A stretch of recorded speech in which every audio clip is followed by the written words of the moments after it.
عليكم ورحمة الله وبركاته. أشهد أن لا إله إلا الله وحده لا شريك له وأشهد أن محمدا عبده ورسوله. أما بعد فأعوذ بالله من الشيطان الرجيم. بسم الله الرحمن الرحيم. الحمد لله رب العالمين الرحمن الرحيم مالك يوم الدين. إياك نعبد وإياك نستعين. اهدنا الصراط المستقيم صراط الذين أنعمت عليهم غير المغضوب عليهم ولا الضالين.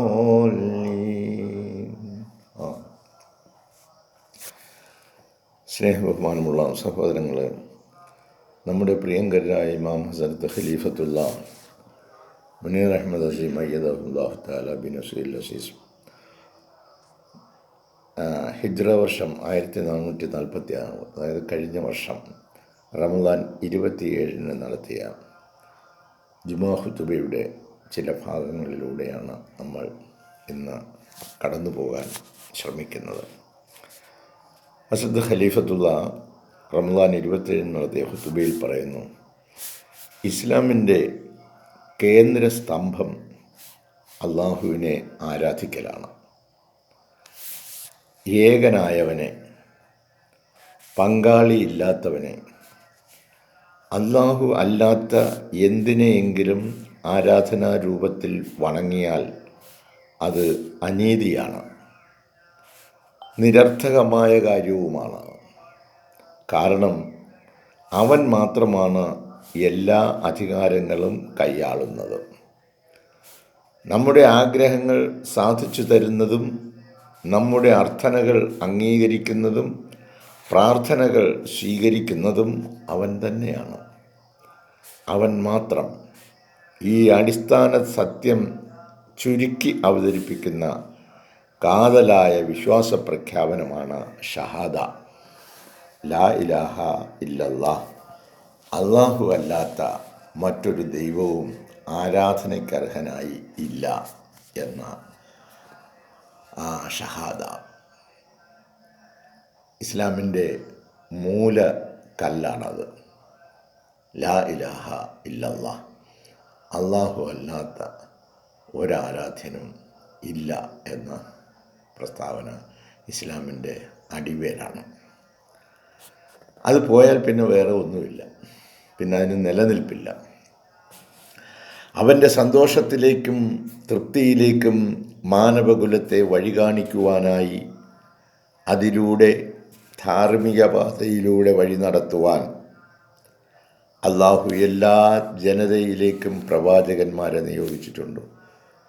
അപ്പോൾ ഈ ഷഹാദ ഉച്ചരിച്ച് മനുഷ്യൻ അള്ളാഹുവിലേക്ക് തിരിയുമ്പോൾ അവനെ നേർവഴിയിലൂടെ ഈ ലോക ജീവിതം നയിപ്പിക്കുന്നതിന് അള്ളാഹു തആല അവരിലേക്ക് പ്രവാചകന്മാരെ നിയോഗിക്കുന്നു. എന്തിനാ? ധാർമ്മിക പാതയിലൂടെ. ഇന്ന് ഒരു യുദ്ധം നടന്നുകൊണ്ടിരിക്കുക. അവിടെ ധാർമ്മികതയെക്കുറിച്ച് ഈ വലിയ നേതാക്കന്മാരുണ്ട്.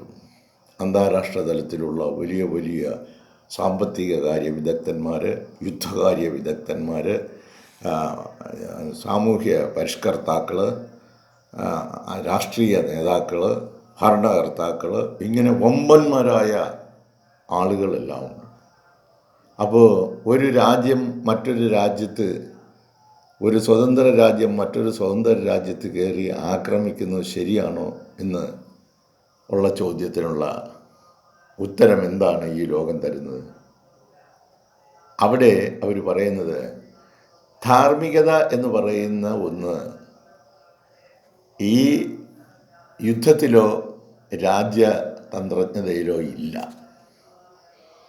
ധാർമ്മികതയുടെ അടിസ്ഥാനത്തിലല്ല, എല്ലാം ഭൗതികമായ കണ്ണുകൾ കൊണ്ടുള്ള കാഴ്ചയുടെ അടിസ്ഥാനത്തിലാണ്. പണം, ധനം, അത് സ്വരൂപിക്കുക, കുന്നുകൂട്ടുക, അതിനുവേണ്ടി ഏതറ്റം വരെയും പോകാം. അതിൻ്റെ ഏറ്റവും വലിയ തെളിവാണ് ഇന്ന് സാമ്രാജ്യത്വ ശക്തികളെന്ന് നമുക്ക് പറയാൻ കഴിയുന്ന അമേരിക്ക, ഇസ്രയേൽ പോലുള്ള രാജ്യം. അവർക്ക് മറ്റൊരു ധാർമ്മികതയുമില്ല. അവരുടെ കാര്യം അവർക്ക് ശരിയെന്ന് തോന്നുന്നത് എന്താണോ അത് പ്രവർത്തിക്കുന്നതാണ് അവരുടെ മതം. അപ്പോൾ ഇത്തരത്തിലുള്ള ഒരു സാമൂഹ്യ ക്രമം ഈ ലോകത്ത് നിലനിൽക്കുന്നു. അവിടെയാണ് അല്ലാഹു തആല ഒരു ദൂതനെ നിയോഗിച്ചിരിക്കുന്നത്. എന്തിനാണ്? സന്തോഷത്തിലേക്കും തൃപ്തിയിലേക്കും മാനവകുലത്തെ വഴി കാണിക്കുവാനായി. മനുഷ്യന് സന്തോഷമുണ്ടാകണോ, മനുഷ്യന് തൃപ്തി ഉണ്ടാകണോ, ആ വഴി കാണിക്കാനായി, അതിലൂടെ ധാർമ്മിക പാതയിലൂടെ വഴി നടത്തുവാൻ. നിൻ്റെ അടുത്തുള്ള നിൻ്റെ സഹോദരൻ അവൻ്റെ പ്രയാസങ്ങളെ, കണ്ണുനീരുകളെ ഒപ്പുന്നവനാണ് മനുഷ്യൻ ആയിരിക്കണം. അവനെ അറുകൊല ചെയ്യുന്നവൻ മനുഷ്യനാണോ? അപ്പോൾ ധാർമ്മികത ഇല്ലാതെ പോയിരിക്കുന്നു. ആ ധാർമ്മികത സ്ഥാപിക്കുന്നതിന് വേണ്ടി അള്ളാഹു ഒരാളെ ഈ ഭൂമുഖത്ത് പ്രവാചക പ്രഭു മുഹമ്മദ് മുസ്തഫ സല്ലല്ലാഹു അലൈഹി വസല്ലമയുടെ പ്രതിനിധിയായിട്ട് നിയോഗിച്ചിരിക്കുന്നു. അദ്ദേഹം ധർമ്മബോധം നൽകിക്കൊണ്ടിരിക്കുന്നു. ഇത് ലോകമെമ്പാടും എത്തുന്ന ധർമ്മബോധ ഉപദേശങ്ങളാണ്. അള്ളാഹു എല്ലാ ജനതയിലേക്കും പ്രവാചകന്മാരെ നിയോഗിച്ചിട്ടുണ്ട്. അള്ളാഹുവിൻ്റെ ഈ ദൈവദൂതന്മാർ, പ്രവാചകന്മാർ പ്രബോധനം നൽകിയിട്ടുണ്ട്. അവരുടെ മുൻഗാമികൾ ചെയ്തതുപോലെ അവരും ആ ധർമ്മബോധം നൽകുകയാണ്. അള്ളാഹുവിൻ്റെ ഏകത്വത്തെ അവരെല്ലാവരും തങ്ങളുടെ ജനതയ്ക്ക് ബോധം നൽകിയിട്ടുണ്ട്. അപ്പോൾ മാനവകുലത്തിന് മുഴുവൻ ഈ ബോധം നൽകിയിട്ടുണ്ട് പ്രവാചകന്മാർ. അല്ലാഹു തആല ഈ സന്ദേശം അവരിലേക്ക് എത്തിച്ചിട്ടുണ്ട്. എൻ്റെ സൃഷ്ടികളാണ് ഈ ഭൂമുഖത്തുള്ള നിങ്ങൾ എന്ന ബോധനം അവർക്ക് നൽകിയിട്ടുണ്ട്. നിങ്ങളെ ഞാൻ സൃഷ്ടിച്ചിരിക്കുന്നത് എന്നെ ആരാധിക്കുന്നതിന് വേണ്ടി മാത്രമാണ് എന്ന ബോധനം അവർക്ക് നൽകിയിട്ടുണ്ട്. പക്ഷേ അതിനെ തിരസ്കരിച്ചവരായ ആളുകൾ, പരിശുദ്ധ പ്രവാചകൻ മുഹമ്മദ് മുസ്തഫ സല്ലല്ലാഹു അലൈഹി വസല്ലമ മനുഷ്യരിൽ വെച്ച് ഏറ്റവും ശ്രേഷ്ഠനായ വ്യക്തിയാണ്. ഏറ്റവും നല്ല ധാർമ്മികത ബോധനം ചെയ്ത ആൾ, അദ്ദേഹത്തിൻ്റെ കാലത്തിലെ ഏറ്റവും അനുകരണീയനായ വ്യക്തി. മുസ്ലിങ്ങൾ എന്ന നിലയിൽ അദ്ദേഹത്തെ സ്നേഹിക്കുക, അദ്ദേഹത്തിൻ്റെ സുന്നത്തിനെ പിന്തുടരുക എന്നത് നമ്മുടെ ഉത്തരവാദിത്വമാണ്. അല്ലാഹു തആല അദ്ദേഹത്തെ അയച്ചത് പ്രപഞ്ചത്തിന് മുഴുവൻ കാരുണ്യമായിട്ടാണ്. അന്തിമ വെളിപാട് നിയമഗ്രന്ഥം വിശുദ്ധ ഖുർആൻ സ്വീകരിക്കുവാനായി അള്ളാഹു അദ്ദേഹത്തെ തിരഞ്ഞെടുക്കുകയുണ്ടായി. അത് മാനവകുലത്തിന് വഴി കാണിക്കുവാൻ ഉദ്ദേശിച്ചിട്ടുള്ളതാണ്. അത് അനന്തമായ സൗഭാഗ്യത്തിനുള്ള വഴികളാണ്. വിശുദ്ധ ഖുർആൻ മാനവകുലത്തിൻ്റെ മുമ്പാകെ തുറന്നു വയ്ക്കുന്നത് അനന്തമായ സൗഭാഗ്യത്തിൻ്റെ വഴികൾ.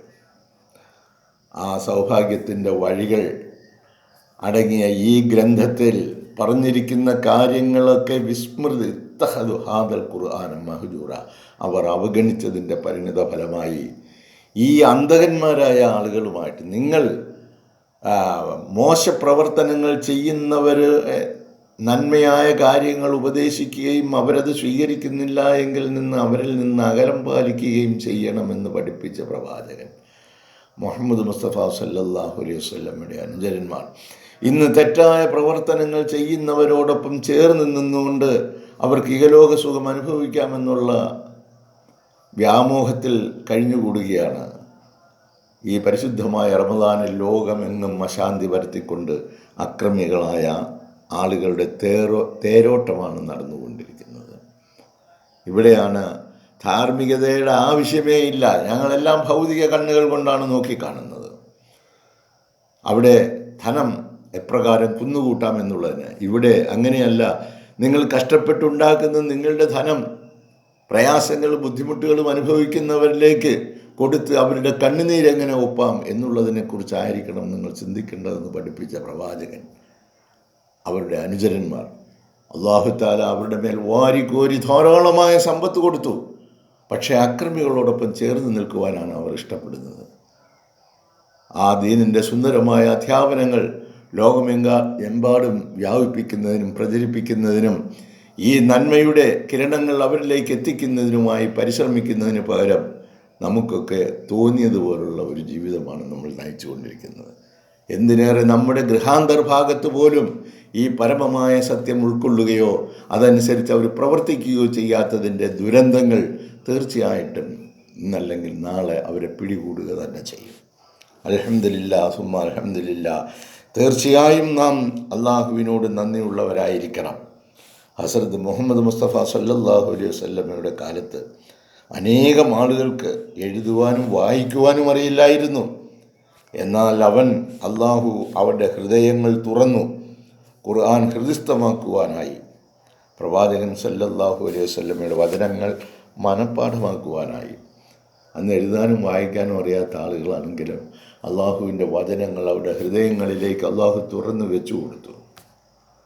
പ്രവാചക പ്രഭു മുഹമ്മദ് മുസ്തഫ സല്ലല്ലാഹു അലൈഹി വസല്ലമ പറഞ്ഞ പ്രവാചക വചനങ്ങൾ അവരുടെ ഹൃദയങ്ങളിലേക്ക് അവർ സൂക്ഷിച്ചു വെച്ചു. നമ്മുടെ ഹൃദയങ്ങളിൽ ഏത് ഖുർആനാണ് സൂക്ഷിച്ചു വെച്ചിരിക്കുന്നത്? ഏത് പ്രവാചക വചനത്തെയാണ് നമ്മൾ സൂക്ഷിച്ചു വെച്ചിരിക്കുന്നത്? എത്ര പ്രവാചക വചനങ്ങൾ നമുക്ക് പറയാൻ കഴിയും? പരിശുദ്ധമായ റമദാൻ ഷരീഫിനെ കുറിച്ച്, അതിൻ്റെ മഹത്വത്തെക്കുറിച്ച്, അതിൻ്റെ പ്രതിഫലങ്ങളെക്കുറിച്ച് പ്രവാചക പ്രഭു മുഹമ്മദ് മുസ്തഫ സല്ലല്ലാഹു അലൈഹി വസല്ലമ പഠിപ്പിച്ച എത്ര വചനങ്ങൾ നമ്മുടെ ഉള്ളിൽ ഇരിപ്പുണ്ട്. ആ ഉള്ളിൽ അത് വെളിച്ചമായി, തെളിച്ചമായി, പ്രകാശമായി നിൽക്കുന്നെങ്കിൽ മാത്രമാണ് അതിനനുസരിച്ചുള്ള ഇരുട്ടുകളെ നമുക്ക് മാറ്റുവാൻ കഴിയുള്ളൂ. അല്ലെങ്കിൽ ഇരുണ്ടു പോയ നമ്മുടെ ഹൃദയങ്ങളിൽ വെറുതെ പറയുന്ന വെറും വാക്കുകളായിട്ട് മാത്രം ഇത് അവശേഷിച്ചു പോകുന്നതാണ്.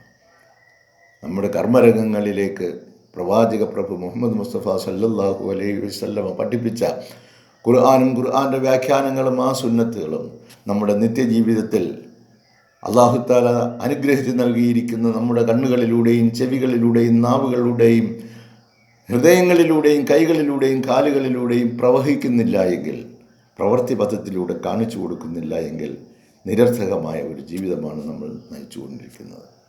ലോകം മുഴുവൻ അശാന്തിയിൽ അമർന്നു കഴിയുന്നു. അവിടെ മനുഷ്യർ നെട്ടോട്ടമോടുകയാണ്, പരിഭ്രാന്തരായി ഓടുകയാണ്. ഈ വചനത്തെയും ഈ അധ്യാപനത്തെയും വിസ്മരിച്ചു പോയ ലോകത്തിൻ്റെ മുമ്പിൽ അവർ അശാന്തി മാത്രമാണ് വ്യാപിപ്പിക്കുന്നത്. ധർമ്മസ്ഥാപനത്തിനായി അവരൊരു വിലയും കൽപ്പിക്കുന്നില്ല. ധർമ്മസ്ഥാപനങ്ങളുടെ ആവശ്യമില്ല. തീർച്ചയായിട്ടും ധാർമ്മിക ബോധനങ്ങളും ധാർമ്മിക സ്ഥലങ്ങളും പരിരക്ഷിക്കപ്പെടേണ്ടതും കാത്തു സൂക്ഷിക്കപ്പെടേണ്ടതും ആ അധ്യാപനങ്ങൾ ജനങ്ങളിലേക്ക് ഒരു കുളിർകാറ്റ് പോലെ എത്തിക്കൊണ്ടിരിക്കുകയും ചെയ്യേണ്ടതാണ്. അത്തരത്തിലുള്ള നല്ല പ്രവർത്തനങ്ങളിൽ ജീവിക്കുവാനും അതനുസരിച്ചുള്ള പ്രവർത്തനങ്ങളിൽ ഏർപ്പെടുവാനും ഉള്ള കാര്യങ്ങളാണ് നമ്മളോട് ഇസ്ലാം മുന്നോട്ട് വയ്ക്കുന്നത്. ഇത് ഊതി മടക്കിക്കെട്ടി വയ്ക്കുന്ന ഒരു ഗ്രന്ഥമല്ല. അവൻ്റെ ഊണിലും ഉറക്കത്തിലും, അവൻ്റെ പകലുകളിലും അവൻ്റെ രാവുകളിലും അവൻ വന്നതിൻ്റെ ഉദ്ദേശ ലക്ഷ്യങ്ങൾ സാക്ഷാത്കരിക്കുന്നതിന് വേണ്ടി പ്രവർത്തിക്കേണ്ട പ്രവർത്തന രൂപരേഖയാണ് പരിശുദ്ധ ഖുർആനും അതുപോലെ പരിശുദ്ധ റസൂൽ സല്ലല്ലാഹു അലൈഹി വസല്ലമയുടെ സുന്നത്തുകളും. അത് നമ്മൾ ലോകത്തിൻ്റെ മുമ്പാകെ കാണിച്ചു കൊടുക്കുന്നതിന് വേണ്ടി ഈ നൂറ്റാണ്ടിൽ അല്ലാഹു ഒരു യൂതനെ നിയോഗിച്ചപ്പോൾ ആ വെളിച്ചം അങ്ങ് അകലെ നിന്ന് നമ്മളിലേക്ക് കടന്നു വന്നു. പക്ഷേ അതിൽ വേണ്ട പ്രസരിപ്പ് നമ്മളിൽ വന്നോ ഇല്ലയോ എന്നുള്ളതിനെക്കുറിച്ച് നിങ്ങൾ ഓരോരുത്തരും ചിന്തിക്കുക. നമ്മുടെ കുടുംബങ്ങളിലെ എല്ലാ അംഗങ്ങളിലേക്കും ഈ പരമമായ സത്യം എത്തിക്കുകയും ഈ പരിശുദ്ധമായ റമദാനിൽ അള്ളാഹുവിൻ്റെ വഴിയിൽ നമ്മൾ പട്ടിണി കിടന്നുകൊണ്ടായാലും ശരി മറ്റുള്ളവർക്ക് സേവനങ്ങൾ ചെയ്യുവാൻ പഠിപ്പിക്കുകയാണ് ഈ റമദാൻ നമ്മൾ. വിശപ്പിൻ്റെ വില എന്താണെന്ന്, പ്രയാസത്തിൻ്റെ, ദാഹത്തിൻ്റെ, കഷ്ടതയുടെ, സാമ്പത്തിക ഭദ്രതയില്ലാത്തതിൻ്റെയൊക്കെ ബുദ്ധിമുട്ടുകൾ എന്താണെന്ന് നമ്മളെ പഠിപ്പിക്കുകയാണ്. നമ്മൾ അതിൽ നിന്ന് പാഠം ഉൾക്കൊണ്ടുകൊണ്ട് മറ്റുള്ളവരുടെ സേവനത്തിനായി നമ്മുടെ ഹൃദയം തുറക്കുമെങ്കിൽ തീർച്ചയായിട്ടും അല്ലാഹു തആല നമ്മുടെ മേൽ അനുഗ്രഹങ്ങൾ വർഷിപ്പിച്ചുകൊണ്ടേയിരിക്കും. പരിശുദ്ധമായി റമദാനിൽ അല്ലാഹു തആല അനുഗ്രഹിച്ചു നിർത്തിയിരിക്കുന്ന ഈ അനുഗ്രഹങ്ങളുടെ കവാടങ്ങൾ നമ്മുടെ മുമ്പാകെ മലർക്ക് തുറന്നു കിട്ടുന്നതിനായി രാവുകളും പകലുകളും സജീവമാക്കുക. ഇതാ അവസാനത്തെ 10 മനോഹരമായ അള്ളാഹുവിൻ്റെ ആരാധനാലയങ്ങൾ സജീവമാക്കുന്നതിനായി എഴുത്തിക്കാഫുകളിലേക്ക് പ്രവേശിക്കുന്നതിനുള്ള അവസരം അള്ളാഹു ഒരുക്കിയിരിക്കുന്നു.